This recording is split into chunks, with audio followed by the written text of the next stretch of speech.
On paper, the 2026 Kia EV3 looks like an absolute game changer. I mean, it's got the style, it's promising some incredible range, and it's supposed to be affordable. But we all know the spec sheet doesn't tell the whole story, right? So today we're going to cut right through all the marketing noise and get to the reality of this car. Okay, let's dive right in. The US electric vehicle market is, well, it's desperately crying out for something exactly like the EV3. Right now, if you're a buyer, you're pretty much caught between two extremes. You've got your premium, expensive models like a Tesla Model Y, or you've got budget options that, let's be honest, often feel stripped down. They sacrifice range, or comfort, or quality. So the big question is, can the EV3 really thread that needle? So here's our game plan for today. We're going to start with the big promise this car represents. Then we'll get into the hype, all the exciting features Kia wants you to see. After that, though, it's time for a reality check. We'll look at 5 key problems you might face as an owner. And then we'll wrap it all up with a final verdict on who this car is actually for. Right, so just to really hammer home that core problem, the US market has this huge gap. You can spend a whole lot of money for a fantastic, do-it-all EV, or you can save a bunch of cash but have to live with some pretty serious compromises. There just hasn't been that compelling, no excuses option right there in the sweet spot. And this is where Kia is making its move. The EV3 is designed from the ground up to be that just right vehicle. It's taking aim at upcoming affordable crossovers from huge brands like Chevy, Volvo, and even Toyota. The whole point is to make owning an EV feel accessible without making you feel like you've taken a step down. Okay, now for the fun part. Let's dig into why this car is generating so much buzz. This is the stuff you'll see in the shiny brochures, and you know what? It's really, really compelling. It all kicks off with this design philosophy Kia calls opposites united. Now, I know, it sounds a little abstract, a bit like marketing speak, but the goal is actually pretty cool. They want to blend a strong, almost rugged SUV shape with these super clean, futuristic details. The result is a look that's somehow both tough and high-tech at the same time. And you can totally see that philosophy in action when you look at the details. Check out the star map lighting. They say it's inspired by constellations. And those really bold, squared-off wheel arches. I mean, come on, this is a design that is absolutely going to stand out in a sea of look-alike crossovers. And that focus on design carries right on through to the inside. Kia's whole goal here was to create less of a traditional, cramped cockpit and more of a minimalist, open living space.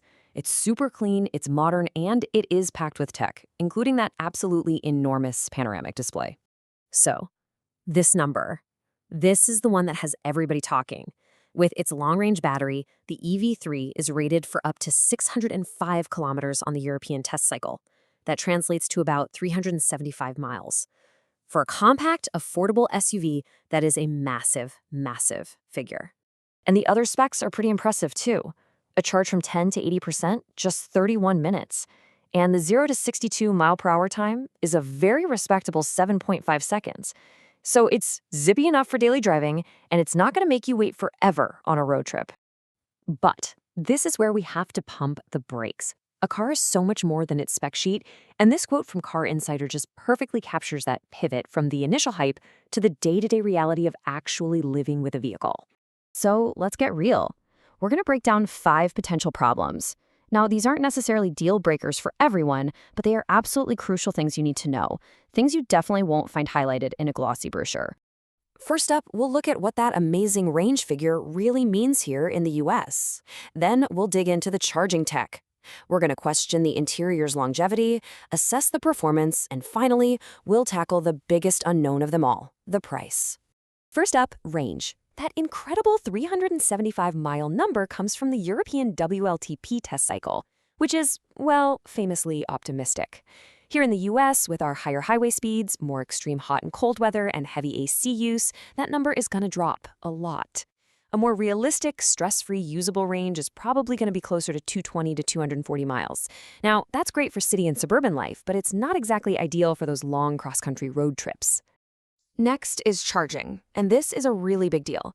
To keep the cost down, the EV3 does not get Kia's amazing, top-of-the-line 800-volt charging system that you find in the more expensive EV6 and EV9. It uses a more modest architecture. So what does that mean for you? It means that while it's not slow, a meaningful charge on a road trip is going to take you around 25 to 35 minutes, and that's noticeably longer than its pricier siblings. Okay, let's talk about that interior, because at first glance, it looks fantastic. Seriously, it's modern, it's clean, and it gives off this really premium vibe. The design itself is an absolute home run. But here's the trade-off. To hit that target price, the materials are good, not great. You can expect a lot of hard plastics in areas you touch all the time, some fabric trim where you might be hoping for soft touch surfaces, and yeah, those glossy piano black finishes that are just notorious for getting scratched. It might not feel quite as premium after a few years of daily family use.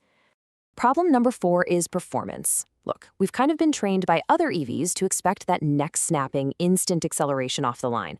The EV3 is not that. It is tuned for efficiency. The acceleration is smooth and totally fine for city driving, but it's really best described as adequate. Merging onto a fast-moving highway might not feel quite as confident as you'd hope. And this is the single biggest question mark hanging over the whole car. For the EV3 to be a home run in the United States, the price has to be perfect. If it lands above $35,000, if it doesn't qualify for federal tax credits, or if dealers start adding huge markups, its entire value proposition could just fall apart. It only works if it's genuinely affordable. So after weighing all that incredible hype against those pretty significant real-world considerations, let's put it all together. Let's figure out who should be seriously considering the Kia EV3. When you lay it all out like this, the choice becomes pretty clear, right?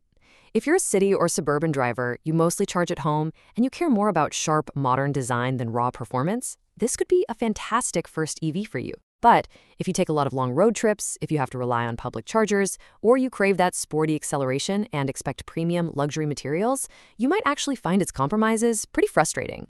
And that right there is really the heart of it. The EV3's greatest strength is also its potential weakness. It is not trying to be a supercar or a luxury lounge on wheels. It's trying to be a smart, sensible, practical electric car for the masses. It's realistic. And the answer to that really depends on what you need from your car, not what the hype tells you to want. So the question isn't just whether the EV3 is a good car, it's whether its reality is the right fit for yours. Thanks so much for joining this explainer.